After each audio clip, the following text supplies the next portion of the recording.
this session and BPA 141. Today we are going to take right to information. Okay, Unit 12, 12 and 13.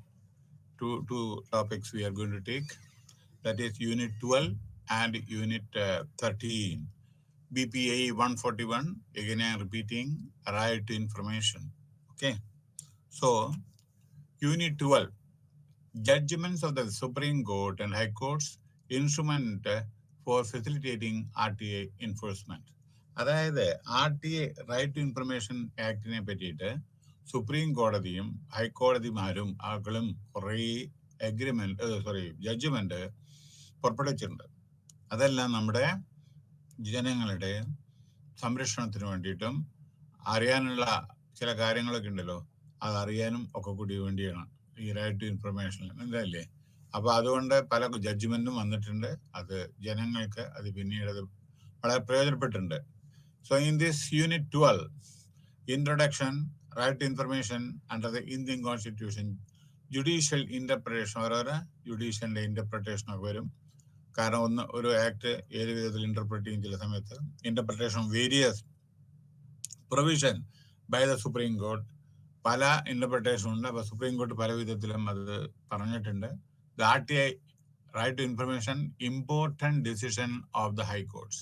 ഞാൻ ഇന്നലെ പറഞ്ഞു, അതായത് 24ഓളം high court നമ്മുടെ ഇന്ത്യയിലുണ്ട്. സുപ്രീം കോർട്ട് ഡൽഹിയില്, സുപ്രീം കോർട്ടില് ഞാൻ പറഞ്ഞു ആൾറെഡി 34ഓളം, അതായത് 33+1 ചീഫ് ജസ്റ്റിസ് ഓഫ് ഇന്ത്യ, 33 ഏകദേശം ജഡ്ജിമാരുണ്ട്.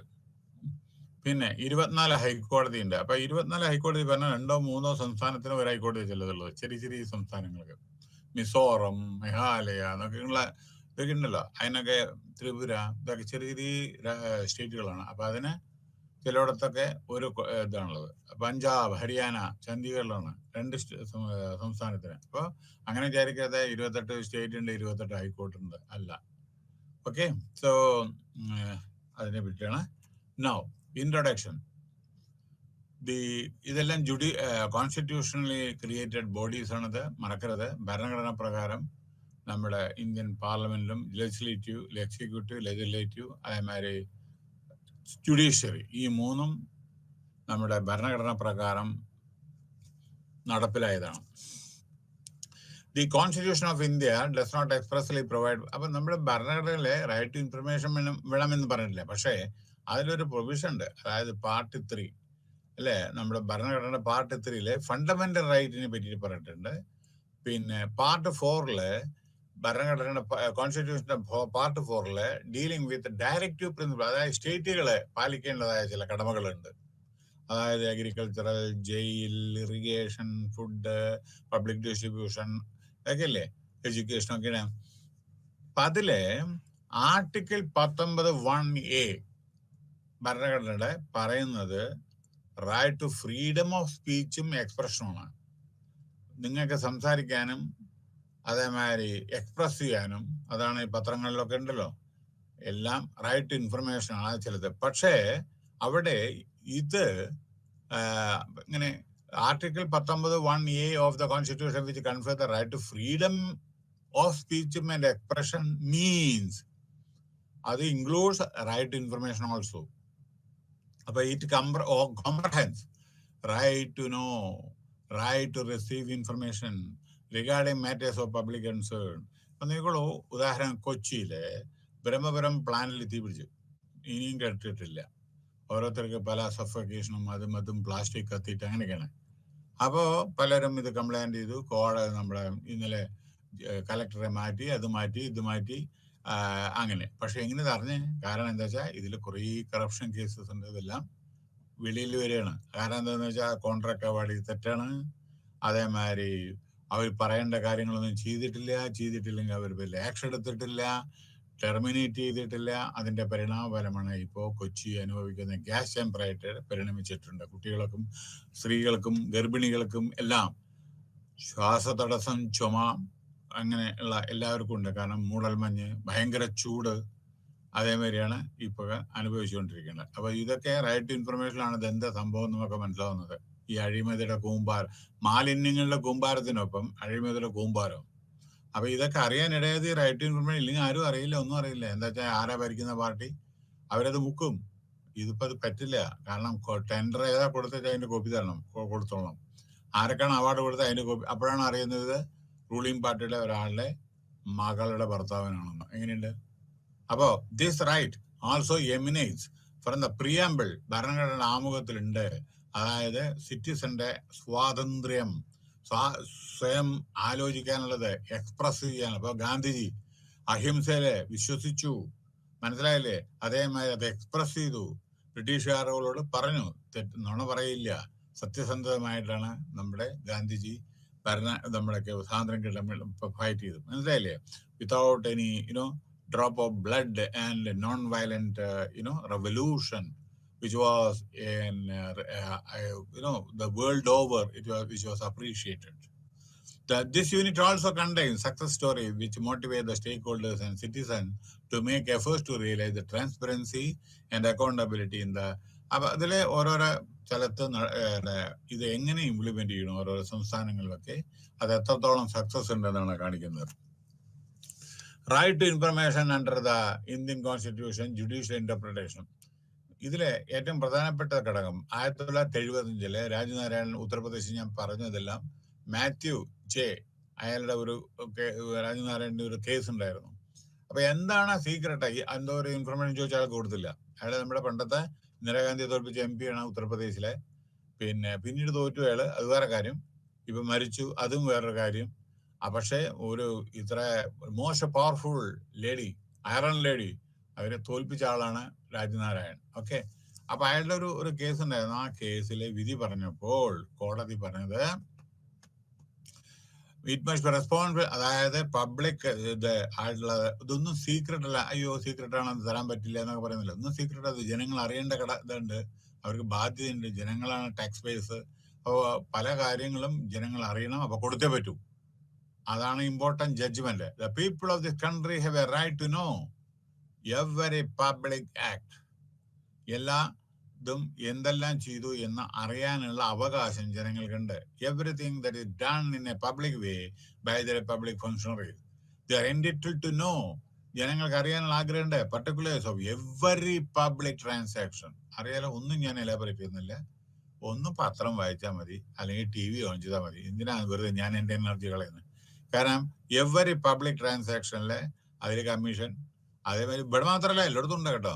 In all is bearing the right to know which is derived from the concept of freedom of speech. അതായത് എന്ന് വെച്ചാൽ എന്തും തുറന്നു പറയാം, കള്ളത്തരവും പറയാം, അങ്ങനെയെന്നല്ല അതിന്റെ അർത്ഥം. സ്പീച്ച് നമുക്ക് സംസാരിക്കാൻ അധികാരം പറയേണ്ടത് നമ്മൾ മുഖ്യമന്ത്രി, പ്രധാനമന്ത്രി അല്ലെങ്കിൽ വേറെ ആരെങ്കിലും എന്തെങ്കിലും പറയണമെന്ന് കേസ് എടുക്കും, ആവശ്യമില്ലാതെ പറയണം. അതുകൂടിയുണ്ട്. സംസാരിക്കാനുള്ള അവകാശമുണ്ട് എന്ന് പറഞ്ഞാൽ എന്തും സംസാരിക്കില്ല കേട്ടോ. അപ്പോ ഞാൻ ഉദാഹരണം, ഒരു ആൺകുട്ടിയോട് നമ്മൾ സംസാരിച്ചു വിചാരിക്കുക, അപ്പൊ അത് കാര്യമായിട്ട് അത്ര ഉണ്ടാവില്ല. പക്ഷെ അതൊരു പെൺകുട്ടിയോട് സംസാരിച്ചു ചോദിച്ചാൽ മാറ്റർ മാറി. കാര്യം മനസ്സിലായില്ലേ? കേസ് മാറി. നോക്കിയ വ്യത്യാസം. ആൺകുട്ടികളോട് എടാ പോടാ അല്ലെങ്കിൽ അങ്ങനെ നമ്മൾ പറയണ്ട, അല്ലെങ്കിൽ ചിലപ്പോ കൈ ഓങ്ങാം, അല്ലെങ്കിൽ എന്തെങ്കിലും നമ്മൾ ഇതെല്ലാം കാണിക്കാം. പക്ഷേ അത് സ്ത്രീകളാണ് ചിലോ, അപ്പൊ ഹാരസ്മെന്റ് ആണ്, അതാണ് ഇതാണ് പറഞ്ഞ പല കേസ് അങ്ങനെ നേരെ ജയിലിലാണ്. മനസ്സിലായില്ലേ? ഇത്തരത്തിലുള്ള പ്രശ്നങ്ങൾ നിയമങ്ങളുടെ ഇന്റർപ്രിട്ടേഷൻ ഒക്കെ മനസ്സിലാക്കണം. Okay, so the right to know which is derive. ചിലപ്പോൾ നിങ്ങൾ നിരപരാധിയായിരിക്കും കേട്ടോ, ഇതും കൂടി ശ്രദ്ധിക്കണേ.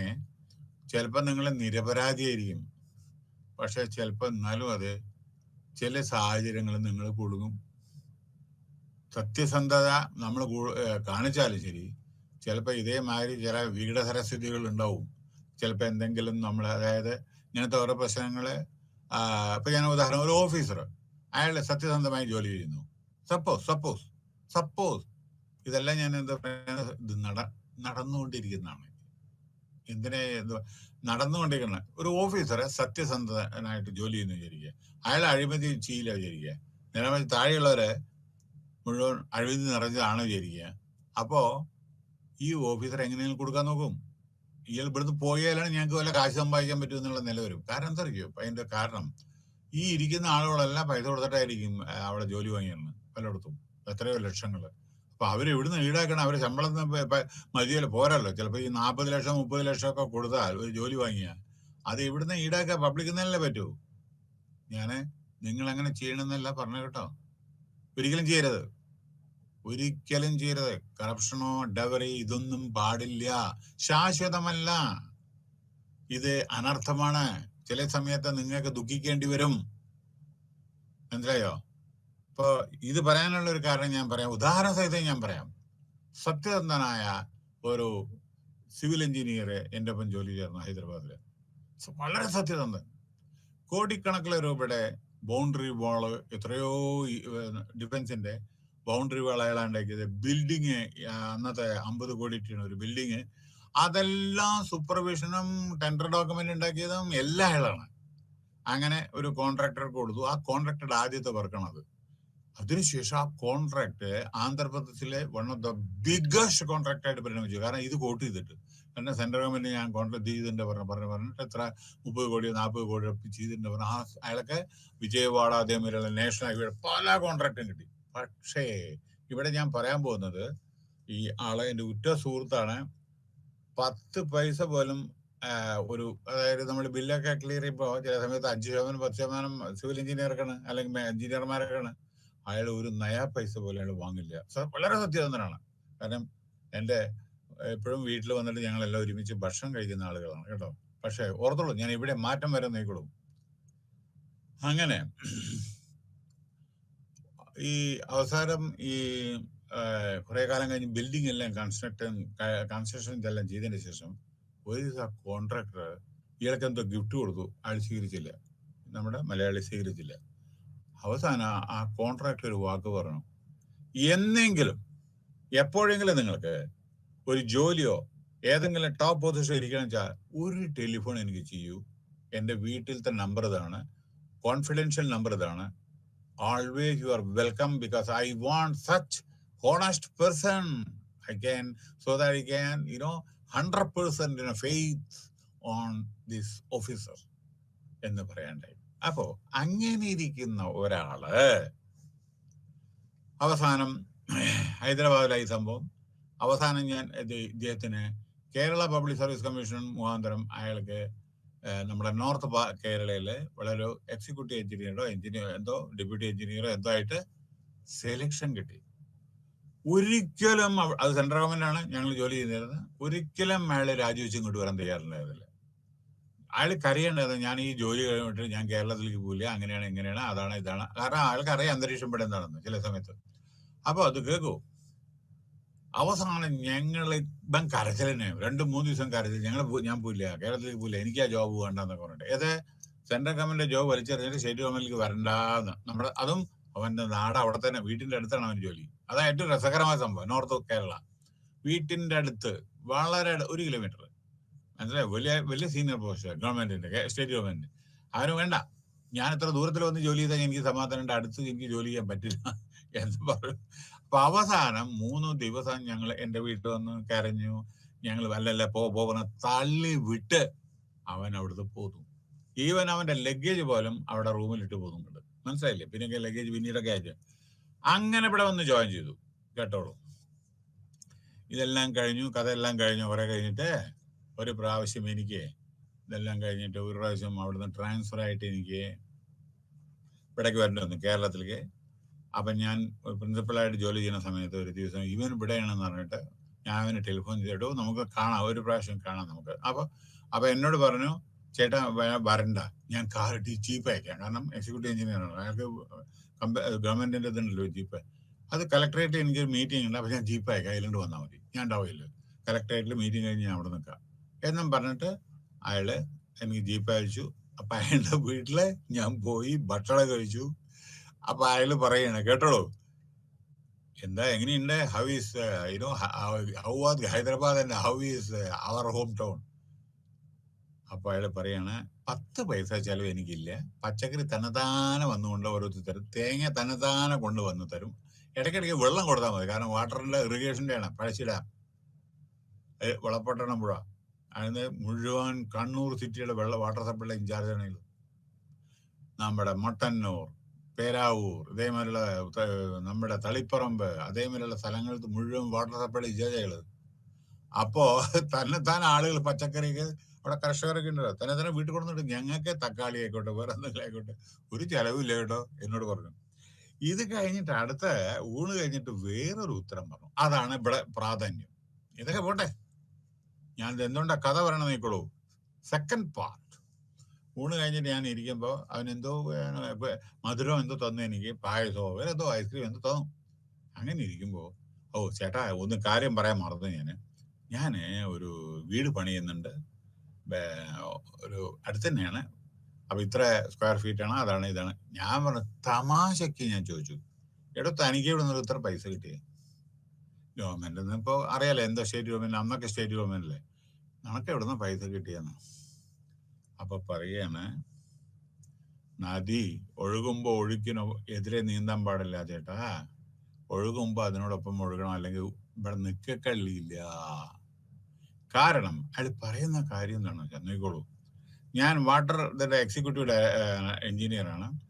ഓരോ പൊളിറ്റിക്കൽ പാർട്ടി ആരാണ് ഇറിഗേഷൻ മിനിസ്റ്റർ വെച്ചാൽ അവരുടെ പാർട്ടിക്കാർ ഇവിടെ വന്നിട്ട് എനിക്ക് 10,000 രൂപ സംഭാവന, അവരുടെ സമ്മേളനം ഉണ്ട്, 15,000 രൂപ വേണം. എൻ്റെ അടുത്ത് വരും, ഞാൻ ഇവിടുന്ന് കൊടുക്കണം. 10,000-15,000 രൂപയാണ് താഴെ അവർക്കൊന്നും വേണ്ട. അതവർ ഒരു ബില്ല് പാസ് ചെയ്യുമ്പോൾ ഇത്ര അവർക്ക് കൊടുത്തോളണമെന്നുണ്ട്. ഞാൻ ഇവിടുന്ന് കൂടെ എൻ്റെ പൊക്കറ്റ് നിർത്തി കൊടുക്കാൻ പറ്റുമോ? അപ്പൊ മറ്റുള്ളവരെല്ലാം ചെയ്യണം, അപ്പൊ എനിക്ക് ഒരു രക്ഷയില്ല, ഞാനും അത് ചെയ്തേ പറ്റൂ. അങ്ങനെ ചെയ്ത് ഇപ്പൊ ഞാനൊരു വീടുണ്ടാക്കി എന്ന് പറഞ്ഞു. നോക്കൂ പോണ പോക്ക്. അപ്പോ പോട്ടെ, ഒരു വീടുണ്ടാക്കിയേക്കോളൂ, പക്ഷെ 10 വീട് ഉണ്ടാക്കരുത്, അപ്പോഴാണ് കൊടുക്കുക. മനസ്സിലായില്ലേ? സത്യസന്ധമായിട്ട് ഓക്കെ. അത് ഒരു വീടൊക്കെ വെച്ചാൽ നമുക്ക് എങ്ങനെയെങ്കിലുമൊക്കെ നമുക്ക് ഇപ്പോൾ ഇൻകം ടാക്സോ മറ്റുള്ളവരൊക്കെ ഒന്ന് പറഞ്ഞു നിൽക്കാം. അങ്ങനെ ഇത്ര കാലം ഞാൻ ജോലി ചെയ്തതാണ്, ഹൈലി ക്വാളിഫൈഡ് ആണ്. പക്ഷേ ആ ഒരു വീടിന് പകരം മകളൊക്കൊന്ന്, മകനൊന്ന്, വേറൊന്ന്, പിന്നെ ഭാര്യയുടെ അച്ഛന്റെ പേരിലൊന്ന്, അങ്ങനെ ആകുമ്പോഴാണ് ഈ പ്രശ്നം. ഓക്കെ, അപ്പൊ അപ്പോഴാണ് ഈ ഇതൊക്കെ ഡിഫിക്കൽട്ടീസ് വരിക. ഒരു വീടൊക്കെ അത് കാരണം എല്ലാവർക്കും അവരുടെ റൈറ്റ് ആണ്. അപ്പൊ എന്തായാലും ഈ റൈറ്റ് ടു ഇൻഫർമേഷനിലെ എല്ലാവർക്കും അറിയാനുള്ള ഇന്നൊക്കെ എപ്പോഴും നിങ്ങളൊന്ന് പത്രം വായിച്ചാൽ മതി, ഡെയിലി ടി വിന്ന് കണ്ടാൽ മതി, ഇതൊക്കെ റൈറ്റ് ടു ഇൻഫർമേഷനിൽ വരുന്നതാണ്. പോരെ, to cover with veil of secrecy the common root in business. അപ്പൊ എല്ലാ കാര്യങ്ങളും ചിലപ്പോൾ കിട്ടില്ല അവർക്ക്. അത് ഞാൻ അതിന്റെ കാരണം പറയും. ചില സമയത്ത് ക്യാബിനറ്റ് മീറ്റിംഗിന് നോട്ട് ഇത് കിട്ടില്ല നിങ്ങൾക്ക്, കാരണം അവിടെ ഡിസിഷൻ എടുത്ത് കിട്ടില്ല. ചില സമയത്ത് അത് നമ്മുടെ ആർമി, നേവി, എയർഫോഴ്സിന്റെ ചില ഓപ്പറേഷണൽ ഇതൊന്നും നിങ്ങൾക്ക് മാനുവൽ കിട്ടില്ല. അത് സീക്രട്ട് ആണ്, ഡിഫൻസ് സീക്രട്ട് ആണ്. പിന്നെ നമ്മൾ വേറൊരു രാജ്യമായിട്ട് സന്ധി ചെയ്ത് അതിന്റെ കോപ്പി ചോദിക്കരുത്, കാരണം അതൊക്കെ സീക്രട്ട് ആണ്, ഒരു ഇന്റർനാഷണൽ ഇതാണ്, അഗ്രിമെന്റ് ആണ് അതൊക്കെ. അപ്പൊ ശ്രദ്ധിക്കണം അതൊക്കെ കേട്ടോ. അടുത്ത് RTA Act, Interpretation of Various Provisions by the Supreme Court. The jurisdiction of the courts, ഓരോ കോർട്ടിന്റെ ജുറിഡിക്ഷൻ ഉണ്ട് കേട്ടോ. പറഞ്ഞോളൂ, കേരള ഹൈക്കോർട്ട്, ലക്ഷദ്വീപൻ കേരള ജുറിഡിക്ഷൻ.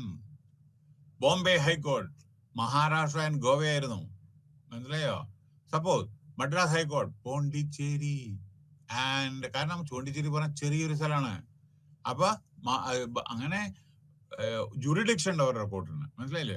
ദേശ് അതേമാതിരി ചണ്ഡീഗഡ്, പഞ്ചാബ് ഹരിയാന ആയിക്കോട്ടെ, ഹരിയാന ആൻഡ് പഞ്ചാബ് ആൻഡ് ചണ്ഡീഗഡ്, അതാ ജുറിഡിക്ഷൻ. മൂന്ന് government. Chandigarh itself union territory. അപ്പൊ ചണ്ഡീഗഡ് ഗവൺമെന്റ്, 3 ഗവൺമെന്റ് ആണ് അവിടെ ചണ്ഡീഗഡിൽ. ഓക്കെ, അതിന്റെ ഈ കോടതിയാണത്. Okay, so make it clear that no court. പിന്നെ വേറൊരു കാര്യം, നിങ്ങൾ ഈ റൈറ്റ് ടു ഇൻഫർമേഷൻ അനാവശ്യമായിട്ട് നിങ്ങൾ കോടതി പോയി അവർ എന്റർടൈൻ ചെയ്യില്ല കേട്ടോ. അതിനൊരു കമ്മീഷൻ ഉണ്ട്, ഇൻഫർമേഷൻ കമ്മീഷൻ മറ്റേതൊക്കെ ഉണ്ട്. അനാവശ്യമായിട്ട് നിങ്ങൾ പോയി കോടതി എന്റർടൈൻ ചെയ്യില്ല, അവർ റിജക്ട് ചെയ്യും കേട്ടോ. തക്ക കാരണങ്ങളാൽ ആരെങ്കിലും ആർബിട്രറിൽ എന്തെങ്കിലും ചെയ്യുകയാണെന്ന് വെച്ചാൽ മാത്രം. Okay, so or other proceeding in respect of other മേൽ ദിസ്. ഒക്കെ അത് ജസ്റ്റ് വായിക്കുക, ചെറിയ കാര്യങ്ങളൊക്കെ നിങ്ങൾ വായിക്കുക. It means that there is no provision of the right. അപ്പോ ചില കാര്യങ്ങളൊന്നും അപ്പീൽ ചെയ്യാൻ പറ്റും. സാറേ അയാൾ സ്വീകരിച്ചില്ല, അല്ല ഒരു മിനിറ്റ്, ഞാൻ ഒരു പേപ്പർ ചോദിച്ചു, അത് കൊടുത്ത് കിട്ടിയില്ല. ഇപ്പൊ ഒരു മിനിറ്റ്, CBI എൻക്വയറി നടക്കുകയാണ് ശരിക്കും. അപ്പൊ ED എൻക്വയറി നടക്കുമ്പോൾ ഒന്നാമത്തെ ദിവസം രണ്ടാമത്തെ പോയിട്ട് നിങ്ങൾ കോപ്പി വെച്ച് തരുമോ? ചിലപ്പോ രാഹുൽ ഗാന്ധി 50 അവേഴ്സാണ്, അതിന് നിങ്ങൾ പോയിട്ട് 10 അവർ പോയിട്ട് നിങ്ങൾ കോപ്പി ചോദിച്ചാൽ കിട്ടുമോ? കിട്ടില്ല, കാരണം എൻക്വയറി കംപ്ലീറ്റ് ചെയ്തിട്ടില്ല. അതേ പ്രകാരം FIR, ഞാൻ നല്ല FIR, പോലീസ് FIR ലോഡ് ചെയ്ത് നിങ്ങൾ പിറ്റേ ദിവസം പോയിട്ട് ഒരു കോപ്പി ചോദിച്ചാലോ? ആ FIR സപ്ലിമെന്ററി ഉണ്ടാവും. ഓരോന്ന് ചിലപ്പോ അമ്മായിയമ്മ എന്താ പറയണ്ടേ, എൻക്വയറി ചെയ്യുമ്പോ മറ്റേയാൾ കൊടുക്കുമ്പോ ചേട്ടൻ, അനുജൻ, ഇത് ഭാര്യ, ഭർത്താവ്, കാമുകൻ, ഇതൊക്കെ വരും. അപ്പൊ ഈ ഇതില് നമ്മുടെ സപ്ലിമെന്ററി ചാർജ് ഷീറ്റ് ആയിട്ട് വരും. അതിന്റെ ഇടയിൽ നിങ്ങൾ ആദ്യം പോയിട്ട് കോപ്പി വെച്ചാലോ. അപ്പൊ ചിലതൊന്നും കിട്ടില്ല. അപ്പൊ നിങ്ങൾ പെട്ടെന്ന് പോയിട്ട് കോടതി പോയാൽ കോടതി റിജക്ട് ചെയ്യും. അത് ശ്രദ്ധിക്കുക. ഇപ്പൊ നിങ്ങൾ ഒരു ഉദാഹരണം, ഒരു ജഡ്ജിനെ എങ്ങനെ അങ്ങോട്ട് അപ്പോയിന്റ് ചെയ്തതെന്ന് ചോദിച്ചാൽ നിങ്ങൾ ഒരു അപ്പീൽ കൊടുത്ത റൈറ്റ് കിട്ടില്ല. നിങ്ങൾക്ക് ജഡ്ജിനെ അപ്പോയിന്റ് ചെയ്ത് പ്രസിഡന്റ് ഓഫ് ഇന്ത്യയാണ്. അപ്പൊ നിങ്ങൾ ചോദിക്കുകയാണ് ഈ ജഡ്ജിനെ എങ്ങനെ നിങ്ങൾ അപ്പോയിന്റ് ചെയ്ത്? വല്ല ഇൻഫർമേഷൻ കിട്ടും. കൊളീജിയൻ റെക്കമെൻഡ് ചെയ്തിട്ട്, സെൻട്രൽ ഗവൺമെന്റ് അപ്രൂവ് ചെയ്തിട്ട്, പ്രസിഡന്റ് ഓഫ് ഇന്ത്യ അപ്രൂവ് ചെയ്തിട്ടാണ് വരുന്നത്. മനസ്സിലായില്ലേ? ഗവർണറോ അല്ലെങ്കിൽ പ്രസിഡന്റ് ഓഫ് ഇന്ത്യ അല്ലെങ്കിൽ ഗവർണറോ ഒത്തുകൊടുത്തിട്ടാണ് ആള് വരുന്നത്. അയാൾ എങ്ങനെ വന്നതെന്ന് ചോദിച്ചാൽ നിങ്ങൾക്ക് ഉത്തരം തരുമോ? കിട്ടില്ല. അപ്പൊ ഇതൊക്കെ ഒന്ന് ശ്രദ്ധിക്കുക. അപ്പൊ how the courts have been entertaining appeals. അല്ല, ചിലവരൊക്കെ ഇതന്നെ പണി. രാവിലെ കക്ഷത്തും വെച്ചിട്ട് ഓരോരാതിന് പെറ്റീഷൻ കൊടുക്കുക. അങ്ങനെ ഏർപ്പാടുണ്ട് ചിലവർക്ക്. ഞാനെ കണ്ടിട്ട് എത്ര എന്റെ കുട്ടിക്കാലത്ത് ഞാൻ കോളേജ് പഠിക്കുന്ന സമയത്ത് ഡെയിലി സപ്ലൈ ഓഫീസ്, തഹസിൽദാര്, കോടതി, മുനിസിപ്പൽ കോടതി, അവരുടെ പണി ഇതാണ്. മനസ്സിലായില്ലേ? അവിടെ ഒരു അപ്ലിക്കേഷൻ കൊടുക്കുക, ഇവിടെ ഒരു അപ്ലിക്കേഷൻ കൊടുക്കുക. അതന്നെ ഒരു ഹാബിറ്റായി പരിണമിച്ചു. അപ്പൊ ചിലപ്പോ കോടതി റിജക്ട് പനിഷ്മെന്റ് കിട്ടും. ചിലപ്പോ ആവശ്യമില്ലാതെ കോടതിയുടെ ഇന്റർഫിയർ ചെയ്തിട്ടുണ്ടെങ്കിൽ സമയം വേസ്റ്റ് ചെയ്താൽ കിട്ടും പനിഷ്മെന്റ്. അതുകൂടി ശ്രദ്ധിക്കണേ. അല്ലാണ്ട് കോടതി നമ്മുടെ എന്ന് പറഞ്ഞിട്ട് തോന്നിയ മാതിരി നമ്മൾ ചോദിച്ചാൽ കിട്ടില്ല. ചിലപ്പോൾ കിട്ടും പനിഷ്മെന്റ്. അല്ലെങ്കിൽ അവിടെ ജയിലിൽ കിടക്കാൻ വേണ്ടി ഒരു ദിവസം കിടക്കാം അവിടെ. അതും പറയും. അങ്ങനെ ചെയ്തിട്ടുണ്ട്. അപ്പൊ how justifiable things you can demand, it is your right. How the courts have been entertaining. ചിലപ്പോൾ കോടതി അപ്പീൽ ചെയ്യല്ലോ. വളരെ തക്കതായ ഒരാളെ നോക്കൂ. ഒരു സ്ത്രീ 5 മണിക്ക് 6 മണിക്ക് ശേഷം ഒരു പോലീസ് അറസ്റ്റ് ചെയ്യണം ശരിയാ, പുരുഷൻ അവിടെ ലേഡി കോൺസ്റ്റബിളോ ഒരു ഓഫീസറോ ഇല്ല വിചാരിക്കുക, അത് ഇല്ലീഗലാണ്. കാരണം 5 മണിക്ക് 6 മണിക്ക് ശേഷം ഒരു സ്ത്രീ അറസ്റ്റ് ചെയ്യാൻ പാടില്ല. അതും ഒരു in the absence of female officer or constable. അങ്ങനെ ചെയ്താൽ പോവും കോടതിയില്. അപ്പൊ ഇറക്കി വിട്ടു വരും. മനസ്സിലായോ? അതാണ് അടുത്തത്. The citizen has a right to approach high court. ഒക്കെ പറഞ്ഞല്ലോ ഞാൻ. ആർട്ടിക്കിൾ സോയിൻസ് ഇതൊക്കെ ഒന്ന് വായിച്ചാൽ മതി കേട്ടാ. ഇതുവരെ ഇൻഫർമേഷൻ അവൈലബിൾ ഫിഡ്യൂഷറി. എന്താണ് ഫിഡ്യൂഷറി എന്ന് പറഞ്ഞാൽ? നിങ്ങളുടെ നമ്മുടെ ഇവിടെ നടക്കുന്നത് അതാണ് കേട്ടോ. അതായത് അതുകൂടി പറഞ്ഞുതരാം. ഒരു മിനിറ്റ് കേട്ടോ. ഞാനത് പറയാം. ഈ നമ്മുടെ പിന്നെ ക്ലോസ് റിലേഷൻസ്, അതാ എന്താ എക്സാക്ട് ഒന്ന് മലയാളം ഞാൻ നോക്കട്ടെ. എനിക്ക് വിശ്വസ്തൻ. അതായത് ചിലവരുണ്ടല്ലോ വിശ്വസ്തന്മാര്, പറയേണ്ട ആവശ്യമില്ലല്ലോ. ഓരോ പ്രധാനമന്ത്രിക്കായിക്കോട്ടെ ഏത് മന്ത്രിക്കായിക്കോട്ടെ വിശ്വസ്തന്മാരുണ്ടാവില്ല ചിലർ. അവരെ കൊണ്ടിട്ട് കുളത്തില് ശരിക്ക് കുഴിയിലാക്കും. വിശ്വസ്തന്മാര് ചെയ്യുന്ന പണി അറിയാലോ നമുക്ക്. ഇപ്പൊ രണ്ടെണ്ണത്തിന് ഇപ്പൊ എത്രയോ മണിക്കൂറുകൾ കഴിഞ്ഞു ഇവിടെ കേരളത്തില്. എത്രയോ മണിക്കൂറുകൾ വിശ്വസ്തൻ. അപ്പൊ ഇത് എല്ലായിടത്തും ഉണ്ട്, ഒരു സ്ഥലത്ത് മാത്രമേ എല്ലായിടത്തും ഉണ്ട്. അപ്പൊ വിശ്വാസന്മാർ ചിലപ്പോ വിശ്വാസവഞ്ചന ചെയ്യും. അപ്പോ അവർക്ക് ഇൻഫർമേഷൻ കൊടുക്കുമ്പോൾ ശ്രദ്ധിക്കണം. അവരുടെ സ്ഥാനത്തിരുത്തണം. കാര്യം മനസ്സിലായോ? അത് എന്ത് ഇതായാലും ശരി, രാഷ്ട്രീയമൊക്കെ അവന്റെ സ്ഥാനത്തിരുന്നില്ലെങ്കിൽ നിങ്ങളെ കുടുക്കും. മനസ്സിലായില്ലേ? എത്രയോ എക്സാമ്പിൾ ഇവിടെ ഉണ്ടായിട്ടുണ്ട്. മനസ്സിലായില്ല? എക്സാമ്പിൾ വേണമെന്നുണ്ടെങ്കിൽ ടി വി ഒന്നും നിങ്ങൾ ഇന്റർനെറ്റ് എന്തെങ്കിലും മലയാളം ന്യൂസ് നോക്കിയാൽ മതി. എന്നെ കൊണ്ട് പറയിപ്പിക്കില്ല കേട്ടോ. അത് കാരണം എന്താന്ന് വെച്ചാൽ റിലേഷന് വേണ്ടി നമ്മൾ എന്തെല്ലാം തോന്നിവാസം ചെയ്യുന്നുണ്ട്. അപ്പോയിന്റ്മെന്റ് പറയണ്ടല്ലോ, ബാക്കിയൊന്നും ഓരോരോ കാര്യങ്ങൾ ചെയ്യുന്നുണ്ട്. ഇതെല്ലാം നിയമത്തിനെതിരാണ്. You are not. മാത്രമല്ല, ഇപ്പൊ ഞാൻ റിക്രൂട്ട്മെന്റിൽ എത്രയോ വർഷം ഞാൻ മെമ്പർ സെക്രട്ടറി തന്നെയാണ്. എന്റെ ഒരാൾ ആരെങ്കിലും അപ്ലൈ ചെയ്യുന്നു, ഞാൻ ആ ബോർഡിൽ ഇരിക്കാൻ പാടില്ല. ഇപ്പൊ PSCയിലെ ഒരു മെമ്പറുടെ ആർക്ക് വേണമെങ്കിലും അപ്ലൈ ചെയ്യാലോ. ഭരണഘടനാ പ്രകാരം ആർക്ക് വേണമെങ്കിൽ ഏത് പോസ്റ്റും അപ്ലൈ ചെയ്യാം. പക്ഷേ നിങ്ങളുടെ റിലേറ്റീവ്സ് ആരെങ്കിലും അപ്ലൈ ചെയ്തിട്ടുണ്ടെങ്കിൽ ബോർഡിൽ നിങ്ങൾ ഇരിക്കാൻ പാടില്ല. അവരുടെ ക്വസ്റ്റ്യൻ പേപ്പറോ ടെസ്റ്റ് പേപ്പറോ ഇതൊന്നും നിങ്ങൾ ചെക്ക് ചെയ്യാൻ പാടില്ല. നിങ്ങൾ മറ്റുള്ള ഇന്റർവ്യൂവിൽ നിങ്ങൾ ഇരിക്കാം. പക്ഷെ ഈ കുട്ടി ആണോ പെണ്ണോ ആരാണെന്ന് വെച്ചാൽ ആ സമയത്ത് നിങ്ങൾ ഇരിക്കണം. അതിൽ എഴുതണം, at the time of interview this particular I was not present എന്ന് എഴുതണം. അത്ര ട്രാൻസ്പെറന്റ് ആണോ? അപ്പോ നമ്മുടെ അറിയുന്ന ആളുകളെ നമ്മളെ അപ്പോയിന്റ് ചെയ്യാൻ പാടില്ല ഗവൺമെന്റിൽ. നമ്മുടെ റിലേഷന്, നമ്മുടെ ഡ്രൈവറുടെ ഭാര്യയെ, അല്ലെങ്കിൽ നമ്മുടെ കിച്ചൺ വർക്കിനോ മറ്റേ ഇതിനൊക്കെ ഓരോരുത്തർ അപ്പോയിന്റ് ചെയ്യുന്നുണ്ടല്ലോ. എന്നിട്ട് അവർ ശമ്പളം കൊടുക്കുന്നുണ്ടല്ലോ, അവർക്ക് പെൻഷൻ കൊടുക്കുന്നുണ്ടല്ലോ, 2.5 കൊല്ലം കഴിഞ്ഞ പെൻഷൻ കൊടുക്കുന്നുണ്ടല്ലോ. ഇതെല്ലാം ഇല്ലീഗലാണ് സാറേ. കാരണം 2.5 കൊല്ലം കഴിഞ്ഞാൽ പെൻഷൻ കിട്ടുന്നത് ലോകത്തില് കേരളത്തിൽ മാത്രമാണ്. ലോകത്തില് 2.5 കൊല്ലം. ഒരു ക്വാളിഫിക്കേഷൻ വേണ്ട. നിങ്ങളുടെ ക്വാളിഫിക്കേഷൻ ഏതെങ്കിലും മന്ത്രിമാരുടെ ആരുടെങ്കിലും ശിങ്കിടിയാവണം ഇരുന്നിട്ടുണ്ടെങ്കിൽ 2.5 കൊല്ലം കഴിഞ്ഞാൽ അയാൾക്ക് പോവാം. അപ്പോ ശമ്പളവും കിട്ടും, പെൻഷനും കിട്ടും, ലൈഫ് ലോങ് പെൻഷൻ. ആ സ്ഥാനത്ത് എന്നിട്ട് വേറെ 2.5 കൊല്ലം ഉണ്ടല്ലോ, അപ്പൊ വേറെ ആളെ അപ്പോയിന്റ് ചെയ്യും. 5 കൊല്ലാണല്ലോ ഒരു ഇത്, അയാൾക്കും കിട്ടും പെൻഷൻ. അപ്പൊ നിങ്ങളൊന്ന് ആലോചിച്ച് നോക്കൂ, 20 മന്ത്രി, ചിലവർക്ക് 24 സപ്പോർട്ടിംഗ് സ്റ്റാഫ്, മുഖ്യമന്ത്രിക്ക് 30-ലും ഇത്, ഇവർക്കൊക്കെ ഇത് ബാധകമാണ്. പെൻഷൻ കിട്ടും, എല്ലാം കിട്ടും, എല്ലാം കിട്ടും. അപ്പൊ 2.5 കൊല്ലം കഴിഞ്ഞാൽ വേറെ, 2.5 കൊല്ലം കഴിഞ്ഞാൽ വേറെ, 5 കൊല്ലത്തിന് ഡിവൈഡ് ചെയ്തിട്ട് 5 കൊല്ലത്തിന് 2 പ്രാവശ്യം അപ്പോയിന്റ് ചെയ്യും. അപ്പൊ 2 കൂട്ടർക്കും 2 ഗ്രൂപ്പിനും കിട്ടും പെൻഷൻ.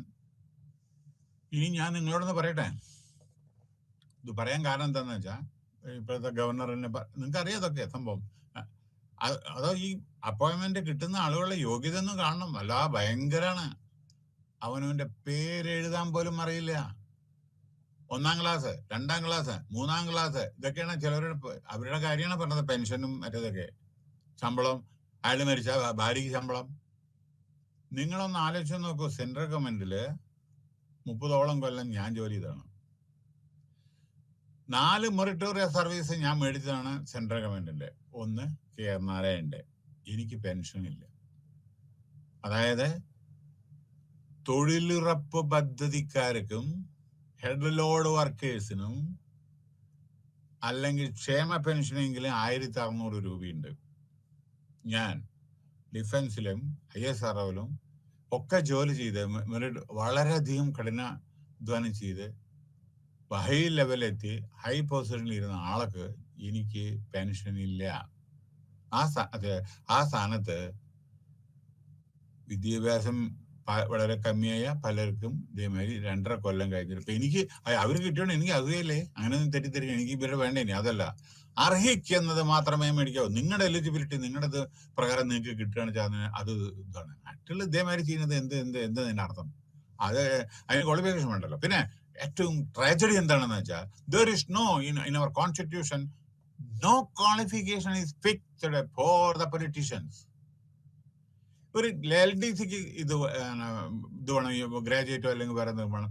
ഒരു ബാങ്ക് ക്ലർക്ക് ഈ ക്വാളിഫിക്കേഷൻ വേണം. ഒരു അക്കൗണ്ടന്റ് CA വേണം. ഒരു കമ്പനി സെക്രട്ടറി CS വേണം. ഒരു അഡ്വക്കേറ്റിന് LLB വേണം, അല്ലെ? ഒരു സെക്രട്ടറിക്കോ അല്ലെങ്കിൽ കലക്ടർക്കോ IAS വേണം. ഒരു പോലീസ് സൂപ്രണ്ടിന് IPS വേണം. പൊളിറ്റീഷ്യന് ഒരു ക്വാളിഫിക്കേഷൻ ആവശ്യമില്ല. തമ്പ് ഇംപ്രഷൻ മതി. ഞാൻ അവരെ അവഹേളിക്കല്ല. നമ്മുടെ നടക്കുന്ന കാര്യങ്ങളാണ് ഞാൻ പറഞ്ഞത്. ബാക്കിയൊക്കെ നിങ്ങളൊന്നും ആലോചിച്ചോളൂ, നിങ്ങൾക്ക് അറിയാലോ എല്ലാ കാര്യവും. അത് എല്ലാ സ്റ്റേറ്റിലും ഉണ്ട്. മനസ്സിലായോ? എല്ലാ സ്റ്റേറ്റിലും ഉണ്ട്. അപ്പൊ ബാക്കിയൊന്നും ഞാൻ കാരണം ത്രൂഔട്ട് ഇന്ത്യ ടെലികാസ്റ്റ് ആയതുകൊണ്ട് എനിക്ക് കൂടുതൽ പറയാൻ പറ്റില്ല. ഓക്കെ, ഈ പറയുന്ന പോയിന്റ് ഒക്കെ നിങ്ങൾ ആലോചിച്ച് നോക്കിയാൽ മതി. ഓക്കെ, നമ്മളെ ഒരു പാർട്ടിയോ ഇല്ല, ഇത് എല്ലായിടത്തും എല്ലാ പാർട്ടിക്കും ഉണ്ട്. അല്ല, ഒരു ഗവൺമെന്റോ അവിടെ അല്ല, അത് സെൻട്രൽ ഗവൺമെന്റിലും ഉണ്ട്, സ്റ്റേറ്റ് ഗവൺമെന്റിലും ഉണ്ട്, ത്രൂഔട്ട് ഇന്ത്യ ഉണ്ട്. പേര് പറയാൻ ഞാൻ പേര് പറയില്ല, തെറ്റാണത്. അത് എത്രയോ ഉണ്ട്. നമ്മൾ ഈ വിദ്യാഭ്യാസം ഉണ്ട്, നമ്മളെ കേരളം നമ്പർ 1 വടിയ ഒന്നുമില്ല, അങ്ങനെയൊന്നുമില്ല.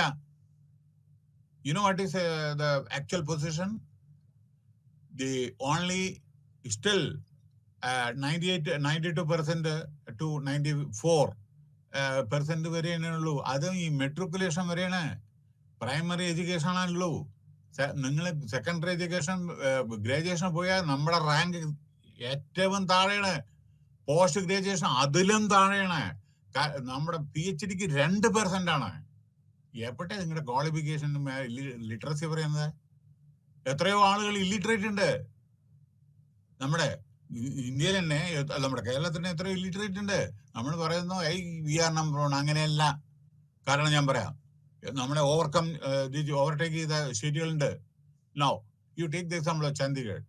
Chandigarh is the one of the best city in the country where educationally അവര് നമ്പർ 1 ആണ്.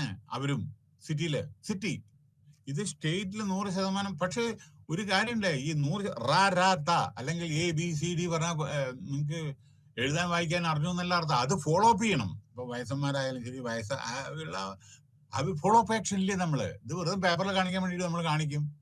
ഇപ്പോഴും 30% ഇല്ലിറ്ററേറ്റ് നമ്മുടെ എത്രയോ ശതമാനമാണ്. ഞാൻ എക്സാക്ട് ഫിഗർ ഇന്ത്യയിൽ ഉണ്ട്. Complete illiterate 92. പിന്നെ എങ്ങനെയാ നമ്മളെ ഈ 100% എന്ന് പറയുന്ന അറിയോ?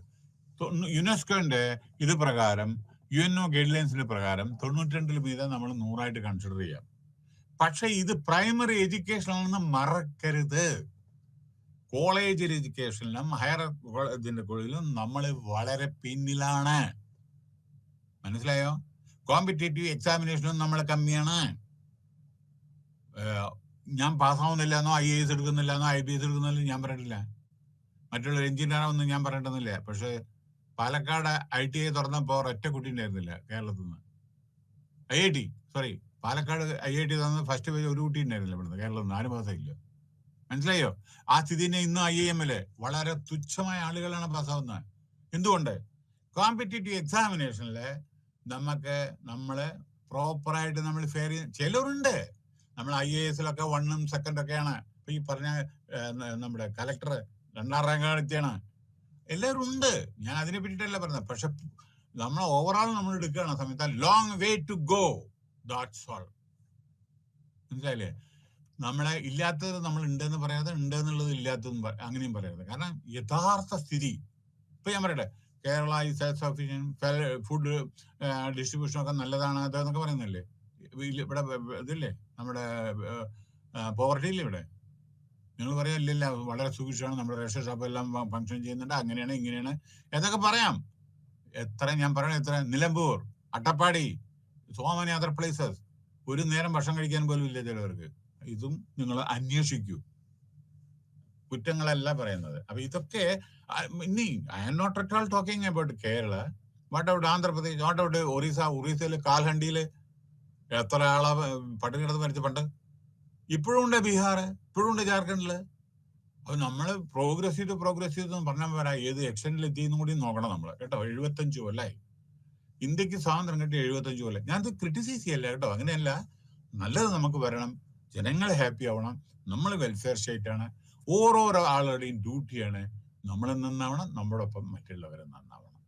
നമ്മളും പഠിക്കണം, മറ്റുള്ളവർക്കും നമ്മളെ നോളജ് സ്പെയർ ചെയ്യണം. മനസ്സിലായോ? I followed this principle till today, that whatever knowledge I am having so far, I used to share the information or knowledge with my junior colleagues.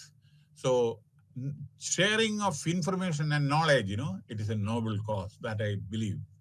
ഇന്നും അതെ, എത്രയോ ആളുകൾക്ക് നമ്മള് ഫ്രീ ആയിട്ടും ഒക്കെ നമ്മളെ പഠിപ്പിച്ചവർക്ക് let them come up in their life എന്നുള്ള നിലയ്ക്ക് ഇന്നും.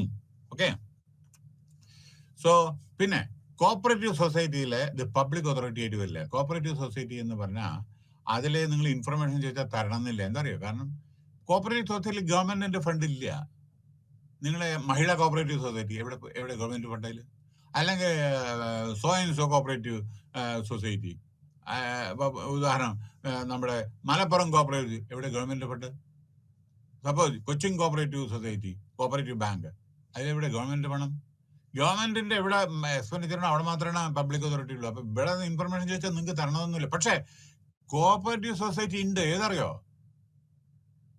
ഇഫ്കോ. ഇതേമാതിരി നമ്മുടെ മമൂൽ ഭയങ്കര വലിയ കോപ്പറേറ്റീവ് സൊസൈറ്റി അതിലുണ്ട്. അതിൽ കൊടുക്കണം. അതിലെന്താന്ന് വെച്ചാൽ ദ ബിഗസ്റ്റ്, അറിയാലോ നമ്മള് ഫുഡ് സപ്ലൈയില് മിൽക്ക് പ്രൊഡക്ഷൻ നമ്പർ 1 ആണ് ലോകത്തില്. അപ്പൊ അങ്ങനെയുള്ള സമയത്ത് ചിലപ്പോൾ റൈറ്റ് ഇൻഫർമേഷൻ ചോദ്യങ്ങൾ ചോദിക്കും. മനസ്സിലല്ലേ?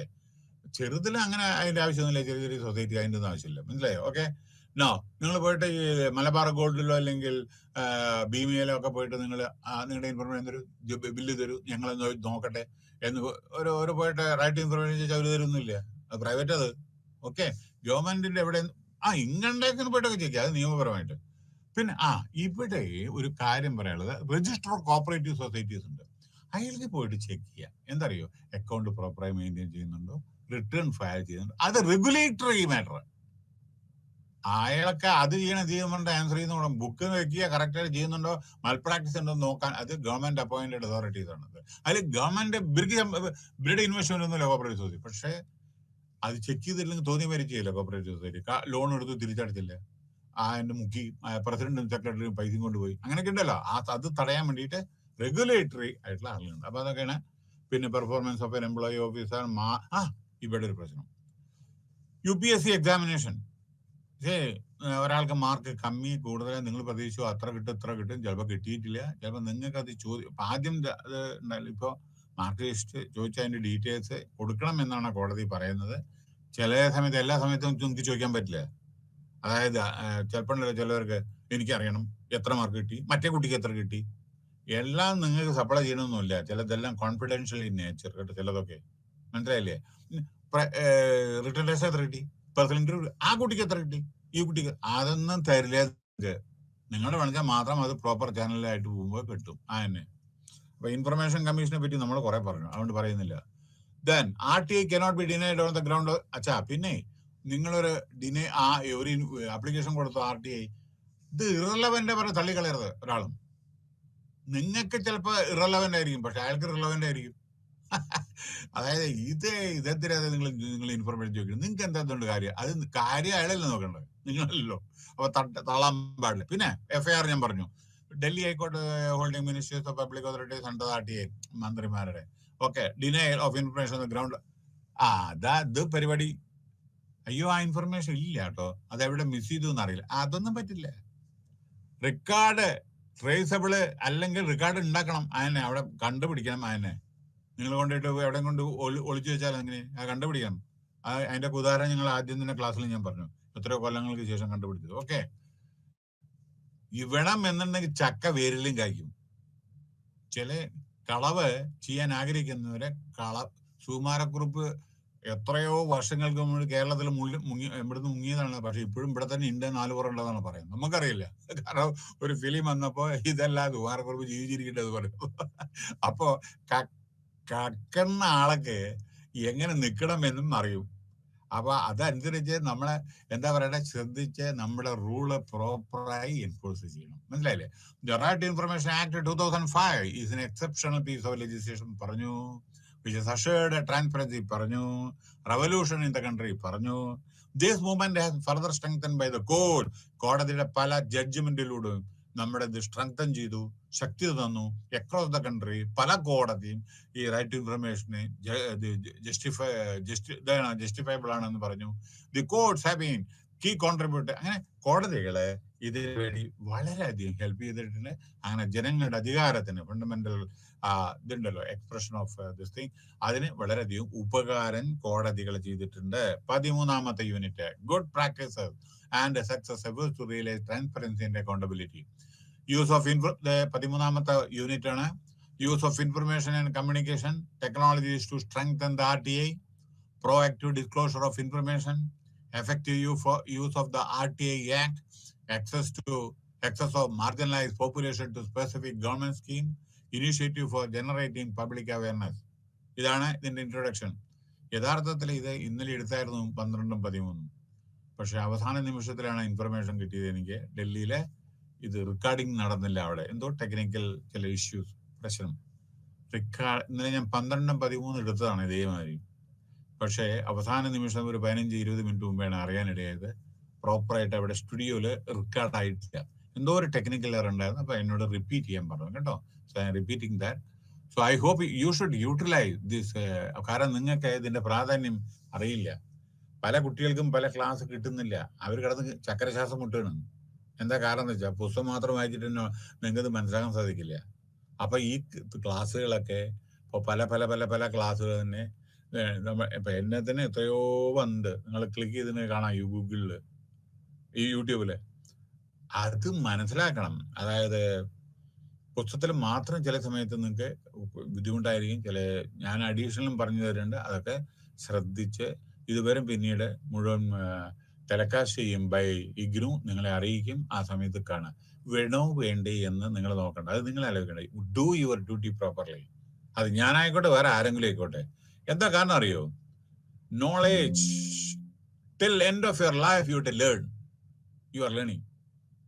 ജീവിത അവസാനം വരെ നമ്മൾ പഠിച്ചുകൊണ്ടേയിരിക്കുന്നു.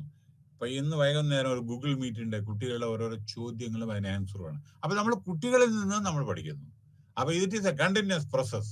ആര് ക്ലാസ് എടുത്താലും എപ്പോ സാഹചര്യം കിട്ടാലും അത് വായിക്കൂ, മനസ്സിലാക്കൂ. എന്തെങ്കിലും ഇൻഫർമേഷൻ നിങ്ങൾക്ക് കിട്ടും, അത് നിങ്ങൾക്ക് ഹെൽപ്ഫുൾ ആവും ജീവിതത്തിൽ. So effective use of the RTA access അതൊക്കെയാണ് ഇനിഷ്യേറ്റീവ് ഫോർ ജനറേറ്റീവ്. ജനങ്ങളെ അറിയിക്കണം. ഉദാഹരണം, പ്ലാസ്റ്റിക് ഈ ബ്രഹ്മപുരം പ്ലാന്റിൽ കൊണ്ട് ഡംപ് ചെയ്തു കൊല്ലങ്ങളോളം. ഇപ്പോ മുകളിലെ വെള്ളം ഒഴിച്ചു, പഴയ താഴത്ത് തീ കത്തിക്കൊണ്ടേയിരിക്കുന്നു. പ്ലാസ്റ്റിക് ടൺ കണക്കിൽ കൊണ്ട് തള്ളിയിട്ട് മുകളിൽ വേഗം വെള്ളം അടിച്ചു, അപ്പൊ അത് കിട്ടു, പക്ഷെ അടിയിൽ തീ കത്തിക്കൊണ്ടേയിരിക്കുകയാണ്. അപ്പൊ ജനങ്ങൾക്ക് അവയർനെസ് കൊടുക്കണം. അതായത് പ്ലാസ്റ്റിക് കൊണ്ടിടരുത്. അത് വളരെ ഹെൽത്തിന് വളരെ ഇത് ചെയ്യും. അറിയാമോ നിങ്ങൾക്ക് പ്ലാസ്റ്റിക്കിന്റെ 50 കൊല്ലം മണ്ണിന്റെ ഉള്ളിൽ കിടന്നാലും ആ പ്ലാസ്റ്റിക്കിന് യാതൊരു കുഴപ്പമില്ല, അവിടെ തന്നെ കിടക്കും. ഓർക്കണേ, ഇത് നമ്മുടെ ഡ്രെയിനേജിൽ വന്നിട്ടുണ്ടെങ്കിൽ അങ്ങനെ വെള്ളം ബ്ലോക്ക് ആവും. അതാണ് ഈ പ്ലാസ്റ്റിക്കിൻ്റെത്. അപ്പൊ നമ്മളത് കുത്തി ഒലിച്ച് കീപ്പെട്ട് വന്ന് വിചാരിക്കുക. അപ്പൊ നമ്മൾ കാണാലോ ഈ വളരെ കൂമ്പാരം അത് ഒലിച്ച് കീപ്പെട്ട് വന്നിട്ടുണ്ടെങ്കിൽ നമ്മുടെ ഡ്രെയിനേജും റിവറും അതേമാതിരി കനാലും അവിടെ നിൽക്കും. അതല്ല മീൻ പിടിക്കുന്ന സമയത്തൊക്കെ ചില സമയത്ത് ഇതിങ്ങനെ പ്ലാസ്റ്റിക് ആന ഒരു ദിവസം ആനയുടെ വയറ് ഓപ്പറേറ്റ് ചെയ്ത സമയത്ത് മുഴുവൻ പ്ലാസ്റ്റിക് അത് തീർന്നിറക്കണേ ഉറ. അപ്പൊ ഇങ്ങനെയൊക്കെ പല പ്രശ്നങ്ങളുണ്ട്. അപ്പൊ അത് നമ്മൾ യൂസ് ചെയ്യാൻ പാടില്ലാത്ത യൂസ് ചെയ്യാതിരിക്കുക. Introduction 13 chapter. Good governance constitute പറയേണ്ടല്ലോ ഡെമോക്രസിയുടെ ഏറ്റവും നല്ല ഭരണം കാഴ്ചവെക്കാൻ. അപ്പൊ the need of good governance എന്ന് നോക്കൂ. ഈ ഗവേണൻസ് പറയാൻ വായോണ്ട് പറയാൻ വരാം, പ്രവർത്തനത്തിലൂടെ തെളിയിക്കണം. ജനങ്ങൾക്ക് വേണ്ടി, ജനങ്ങളെ എടുക്കപ്പെട്ട അത് വേണ്ടി അതാണ് നമ്മൾ ചെയ്യുന്നത്. അല്ലാണ്ട് വോട്ട് മേടിക്കാൻ വേണ്ടി ഒരു 2 ആഴ്ച മുമ്പേ 3 ആഴ്ച മുമ്പേ ഞങ്ങൾ അങ്ങനെ ചെയ്യും, നമ്മൾ എന്താ പറയുക സൂര്യനിൽ പോവും ചന്ദ്രനിൽ പോവും, അങ്ങനെയാണ് ഇങ്ങനെയാണ്, ഞാൻ ഇവിടെ ഹണി ഒഴുകും തേൻ ഒഴുകും എന്നൊക്കെ പറയില്ല നമ്മുടെ ആളുകൾ. ഓക്കെ, അതല്ല democracy. You have to prove yourself you are competent and you have fulfilled what ever promise you have given to the general public. ആരായിക്കോട്ടെ, നമ്മൾ ജനങ്ങളെ ചീറ്റ് ചെയ്ത് ഡെമോക്രസിയിൽ ജനങ്ങളോട് പറഞ്ഞ് നിങ്ങൾ പാലിക്കണം, ഇല്ലെങ്കിൽ പറയാതിരിക്കൂ. മനസ്സിലായോ? അതായത് നിങ്ങൾ ജനങ്ങളോട് കൊടുത്ത വാക്ക് നിങ്ങൾ പാലിക്കണം. എത്രയോ കൊല്ലങ്ങളായിട്ട് അവിടെ കിടക്കണു ഓരോ കാര്യങ്ങൾ. മനസ്സിലായില്ലേ? ശബരിമലയിൽ റെയിൽ വരും പറഞ്ഞിട്ട് എത്ര 20 കൊല്ലം 21 കൊല്ലമായി ഒരു ഇഞ്ച് മൂവ് ചെയ്തിട്ടില്ലേ? മനസ്സിലായില്ലേ? നിങ്ങൾക്ക് ഇൻഫർമേഷൻ ഒന്നും കൂടി ഞാൻ പറയാം. ഒരു പ്ലേസിൽ ഞാൻ പേര് പറയുന്നില്ല, അവിടെ അറ്റ്ലീസ്റ്റ് ഒരു 40 കൊല്ലം മുമ്പേ 45 കൊല്ലം മുമ്പേ 45 ഒരു 50 കൊല്ലം മുമ്പേ ഇനാഗറേറ്റ് ചെയ്ത അവിടെ ഒരു ഫൗണ്ടേഷൻ ഇട്ട ഒരു സ്ഥലമുണ്ട്. അവിടെ കല്ല് ഇതൊക്കെ, ആ കല്ല് ഇപ്പോഴും ഉണ്ട്. ഒന്നും വന്നിട്ടില്ല, യാതൊന്നും വന്നില്ല. അങ്ങനെ കഞ്ചിക്കോട്ടിലുണ്ട് റെയിൽവേ കോച്ച് ഫാക്ടറിക്ക്. മനസ്സിലായോ? വന്നിട്ടില്ലല്ലോ. പക്ഷെ ആ ഫാക്ടറി റായ്ബറയിലും കപ്പൂർത്തലയിലും വന്നു, മറക്കരുത്. അപ്പോ good governance means when you give promise. അവിടുത്തെ MP പറഞ്ഞു ഞങ്ങൾ അങ്ങനെ ചെയ്യും, ഇങ്ങനെ ചെയ്യും, അത് ചെയ്യും, ഒരു കൊല്ലം ഇത്ര കോച്ചസ് ഞങ്ങൾ കോച്ചസ് ഒന്നുമില്ല. അപ്പോ നമ്മളെ തുറക്കാൻ നമുക്ക് ആഗ്രഹമില്ല, അടയ്ക്കാൻ മാത്രമേ ആഗ്രഹമുള്ളൂ. ആ മെന്റാലിറ്റി മാറണം കേട്ടോ ഡിയർ ലേണേഴ്സ്. ഞാൻ especially for Kerala I am just telling. ഞാൻ എന്താ പറയണമെന്ന് വെച്ചാൽ I like a beautiful place and we are very very prompt. We are എന്താ പറയണ അറിയോ? ഉള്ള ഫാക്ടറികൾ നശിപ്പിക്കാൻ വേണ്ടിയിട്ടാണ് നമ്മൾക്ക് മിടുക്കന്മാരാണ് നമ്മൾ. സ്ഥാപനങ്ങളെ ക്രിട്ടിസൈസ് ചെയ്ത് അങ്ങനെ ചെയ്ത് ഇങ്ങനെ ചെയ്ത്, പക്ഷെ അത് നിലനിർത്താൻ നമുക്ക് സാധിക്കുന്നില്ല. അതാണ് തെറ്റ്. അതുകൊണ്ടാണ് എല്ലാവരും ഓരോ സാധ്യത. ഇപ്പൊ you take the example FACT. 30-40 കൊല്ലം മുമ്പേ when I was in Chandigarh, I used to hear about FACT Kalamassery, which was number 1 fertilizer company in whole Asia. Today it has become sick unit. Reason? 10 union ആണ് അവിടെ. ഒരു വീട്ടില് 10 ഗൃഹനാഥൻ ഉണ്ടെങ്കിൽ എന്താ സ്ഥിതി? എങ്ങനെയാ അവിടെ പോളിസി ഇംപ്ലിമെന്റ് ചെയ്യുക. ഒരു പോളിസി അവർ അപ്രൂവ് ചെയ്താൽ ഒരു പോളിസി അവർ ഇവർ അപ്രൂവ് ചെയ്യില്ല. വേജസ് അവർ അപ്രൂവ് ചെയ്താൽ ഇവർ അപ്രൂവ് ചെയ്യും. 10 യൂണിയൻ വേണോ ഒരു കമ്പനിയിൽ? വേണോ? അവസാനം ഇപ്പം എന്താണ്ടായത്? ഉള്ള ആളുകൾ കുറെ എണ്ണത്തിന് പിരിച്ചുവിട്ട് ഇപ്പൊ ഏതോ കുറച്ച് ആളെ കൊണ്ട് കോൺട്രാക്ട് ബേസിൽ ഓടുന്നു വണ്ടി. അതേമാതിരി HMT, ഇൻസ്ട്രുമെന്റേഷൻ ലിമിറ്റഡ്. മനസ്സിലായില്ലേ? അപ്പൊ നമ്മൾ ആത്മാർത്ഥമായി നമ്മൾ ശ്രമിക്കണം. അതായത് നമുക്ക് ബുദ്ധിന്റെ എന്താ പറഞ്ഞ ബുദ്ധി വേണ്ട വിധം ഉപയോഗിക്കണം. അതാണ് ഞാൻ പറഞ്ഞത്. We are brilliant people, very good brain. പക്ഷേ നമ്മൾ ഈ ബ്രെയിനിലുള്ള ഈ തല, ഞാനടക്കം പാലക്കാട്ട് നിന്ന് കിഴക്കോട്ടും മംഗലാപുരത്ത് നിന്ന് വടക്കോട്ടും നെടുമ്പാശ്ശേരിയിൽ നിന്ന് ആകാശത്തേക്ക് അങ്ങോട്ട് പോയാലാണ്, അല്ലെങ്കിൽ കോഴിക്കോട്ട് നിന്നോ അല്ലെങ്കിൽ കണ്ണൂർ പോയാൽ മാത്രമേ നമ്മുടെ ബ്രെയിൻ പ്രോപ്പറായിട്ട് നമ്മൾ ഫങ്ഷൻ ചെയ്യുന്നത്. അല്ല, നിങ്ങൾ ഡൽഹിയിൽ പോയിട്ട് നോക്കൂ, എല്ലാ സെക്രട്ടറിയും മലയാളീസും മറ്റൊക്കെ, അണ്ടർ സെക്രട്ടറി, ജോയിന്റ് സെക്രട്ടറി, ആ സെക്രട്ടറി, ഈ സെക്രട്ടറി, എത്രയോ ഞാൻ കണ്ടിട്ടുണ്ട്. രാഷ്ട്രപതി ഭവൻ, നിങ്ങൾ take the example of prime ministers. നമ്മുടെ ഫസ്റ്റ് പ്രൈം മിനിസ്റ്റർ അടക്കം നമ്മൾ മലയാളീസാണ്. ഒ.എ. മത്തായി, ഇന്ദിരാഗാന്ധി, അലക്സാണ്ടർ തിരുവല്ല, രാജീവ് ഗാന്ധി, നമ്മുടെ ജോർജ്, മനസ്സിലായില്ലേ? അങ്ങനെ മൊറാർജി ദേശായി, ശങ്കർ, ബാക്കി ഞാൻ പറയുന്നില്ല, ഈ വേണുഗോപാൽ, അതേമാതിരി KC വേണുഗോപാലിനെ വേറെ എത്രയോ ആളുകൾ നമ്മുടെ ആളുകളാണ് ഭരിക്കുന്നത്. എല്ലായിടത്തും ജഡ്ജസ് ആയിക്കോട്ടെ, വേറെ എന്തെങ്കിലും ആയിക്കോട്ടെ, സൂപ്രണ്ടോ പോലീസ് ആയിക്കോട്ടെ, സിവിൽ സർവീസ് ആയിക്കോട്ടെ, നമ്മുടെ ആളുകളുണ്ട്, മിടുക്കന്മാരായിട്ട് നന്നായിട്ട് ചെയ്യുന്നുണ്ട്. കോഴിക്കോട് കലക്ടറെ, പണ്ടത്തെ കോഴിക്കോട് കലക്ടറാണ് വെസ്റ്റ് ബംഗാളിലിപ്പോ one of the best bureaucrats. എല്ലാവരും ജനങ്ങൾ ഇഷ്ടപ്പെടുന്നത് മലയാളിയാണ്. എന്തുകൊണ്ട് we are not showing our ability, we are not proving our ability in our place, നിങ്ങളുടെ എഫിഷ്യൻസി നമ്മളെ വളരെ കഴിവുള്ള ആളുകളാണ്. നമ്മളൊക്കെ വളരെ ബ്രില്യൻ്റ് ആയിട്ടുള്ള ആളുകളാണ്. അതിന്റെ 1% നമ്മുടെ ഇവിടെ യൂട്ടിലൈസ് ചെയ്ത്, ഇതിപ്പോ ഞാൻ പറഞ്ഞതല്ല കേട്ടോ. Rajeev Gandhi many years back, late Rajiv Gandhi, when he visited Alappuzha, he told this sentence, inverted comma, such a brilliant, dynamic person Kerala has produced. But unfortunately, what happened to the state? എന്തുകൊണ്ട് ഇത്തരത്തിലുള്ള ആളുകൾ വളരെയധികം ഉണ്ടായിട്ടും എന്തുകൊണ്ട് industrially നിങ്ങൾ backward ആവുന്നു? പറയണ്ടല്ലോ ബാക്കി. So unit will, don't misunderstand me. നമ്മുടെ പിന്നെ ഒരു കാര്യം നിങ്ങൾ ചോദിക്കും, കാരണം നമ്മളെ ചോദ്യങ്ങൾ ചോദിക്കാൻ മിടുക്കന്മാരാണ്. അപ്പൊ ഞാൻ അതിന് മുമ്പ് തന്നെ ഞാൻ ഒരു ഇതെടുക്കട്ടെ. നിങ്ങൾ പറയും ഇവിടെ തൊട്ടടുത്ത്, ഇപ്പൊ ഞാൻ ഇരിക്കുന്നതിന്റെ തൊട്ടടുത്ത് കൊച്ചിൻ ഷിപ്പ്യാർഡ് ഉണ്ട്. അത് സെൻട്രൽ ഗവൺമെന്റിന്റെ ആണ്. അവിടുത്തെ ഏഴിമല സെൻട്രൽ ഗവൺമെന്റിന്റെ ആണ്.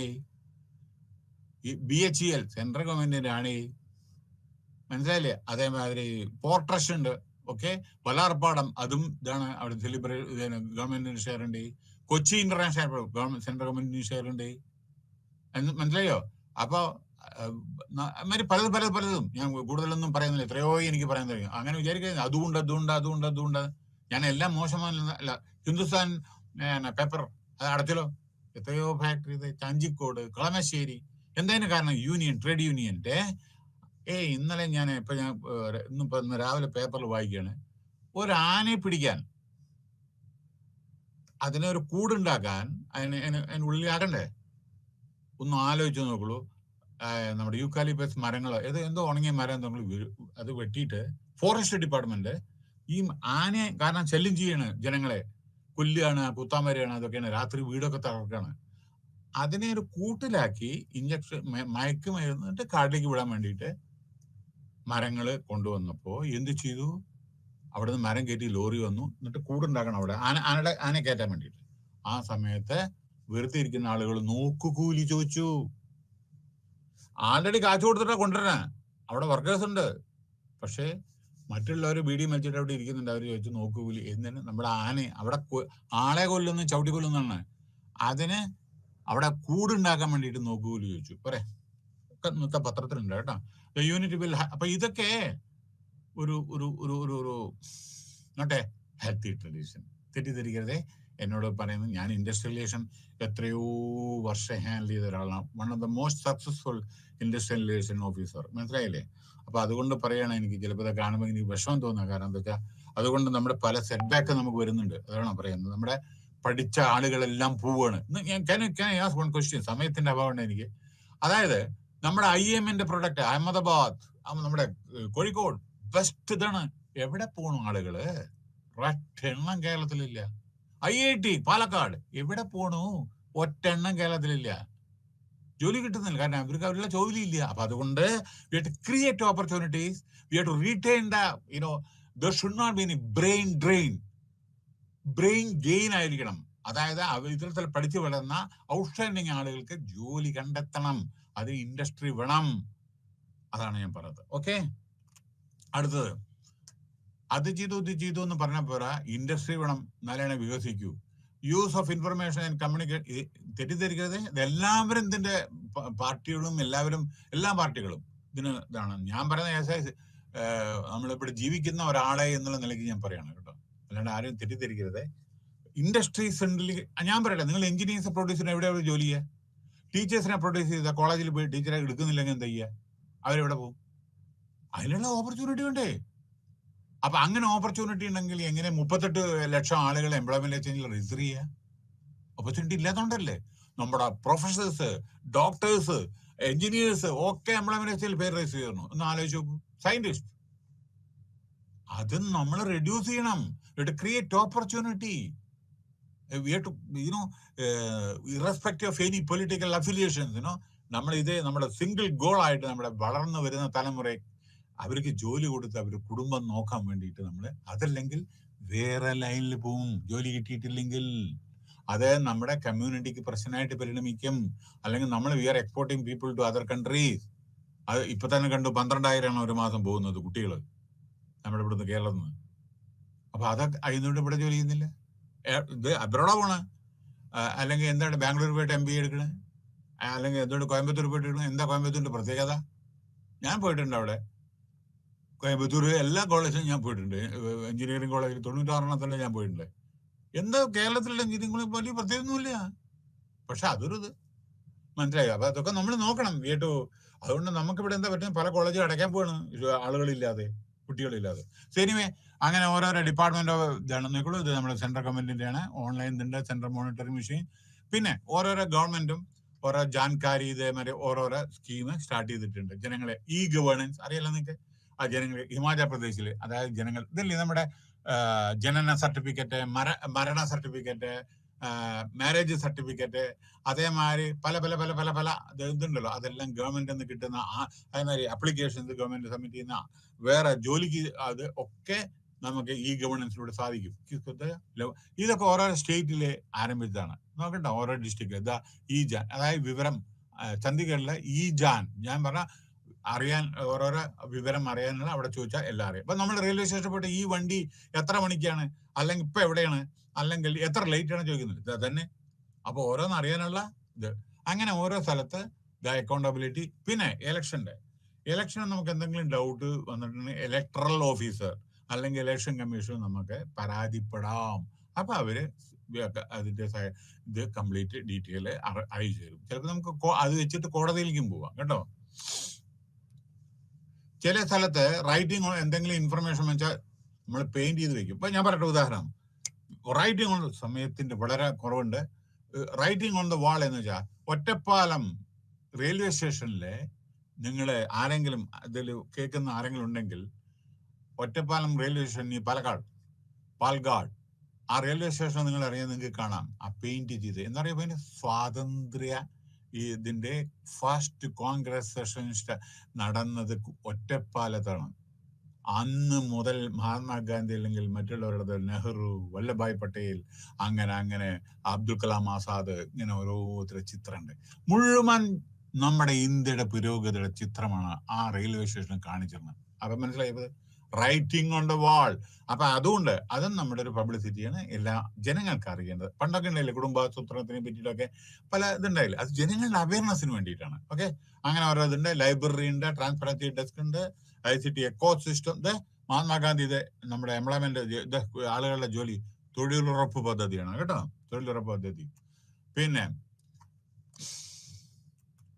നോക്കൂ, RTI.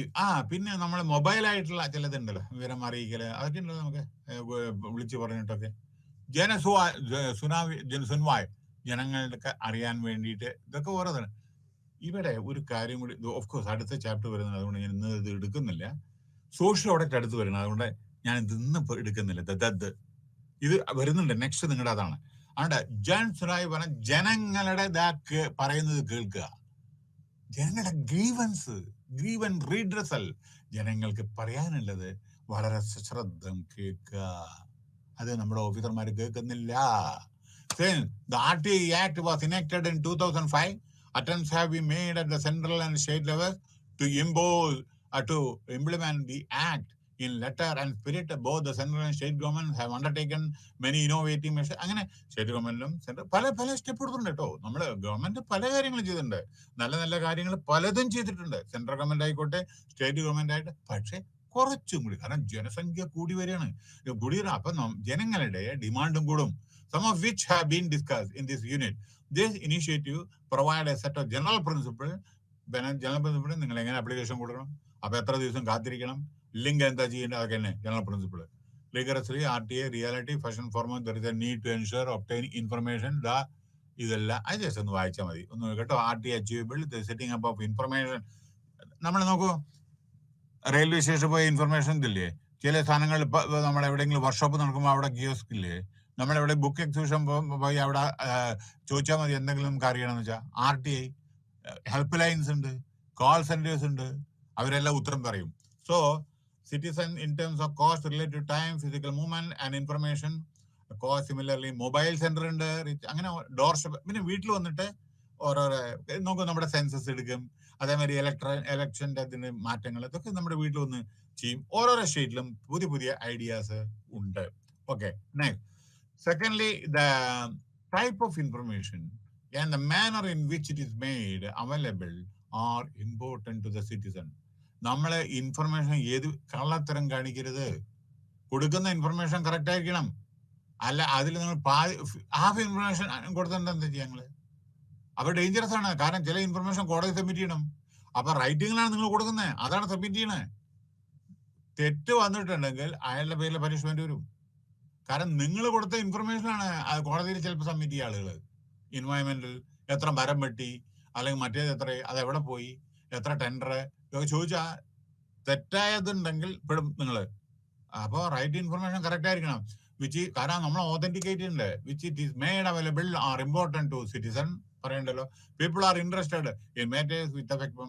മഹാത്മാഗാന്ധി റൂറൽ നോക്ക്, ഇതിലേ അറിയാലോ, അത് നമ്മുടെ എംപ്ലോയ്മെന്റ് സെൻട്രൽ ഗവൺമെന്റിന്റെ ഷെയർ ഉണ്ട്, സ്റ്റേറ്റ് ഗവൺമെന്റിന്റെ ഷെയർ ഉണ്ട്. അങ്ങനെയാണ് നമ്മുടെ ഈ ജോലി ഇല്ലാത്ത ആളുകൾക്ക്, സ്ത്രീകൾക്ക് പ്രത്യേകിച്ച് ജോലി കൊടുക്കുന്നതാണ്. പഞ്ചായത്തിൽ നിന്നാണ് ഇത് സെലക്ട് ചെയ്യുന്നത്. അത് നമ്മുടെ ലോക്കൽ സെൽഫ് ഗവൺമെന്റ് ആണ് ഇവരുടെ ശമ്പളമൊക്കെ കൊടുക്കുന്നത്.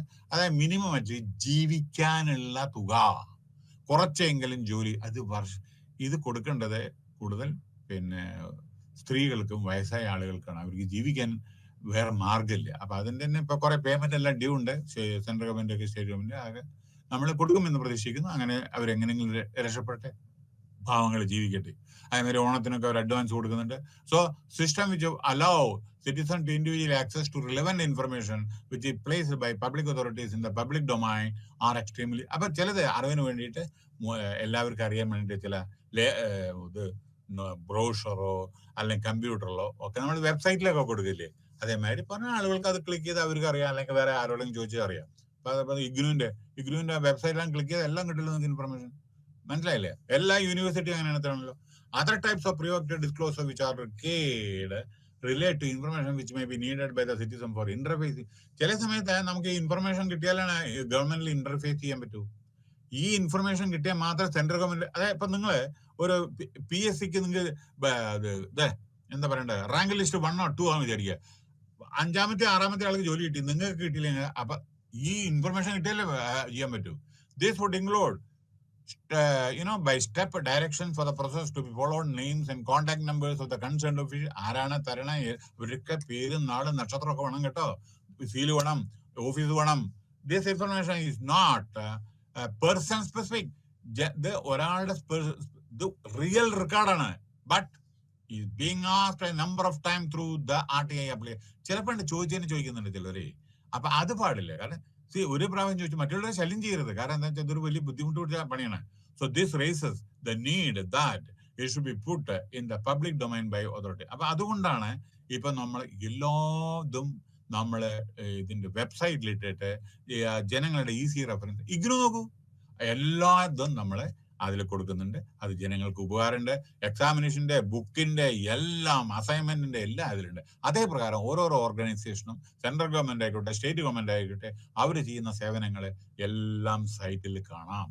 Thank you very much. See you tomorrow. So 12:13 is over.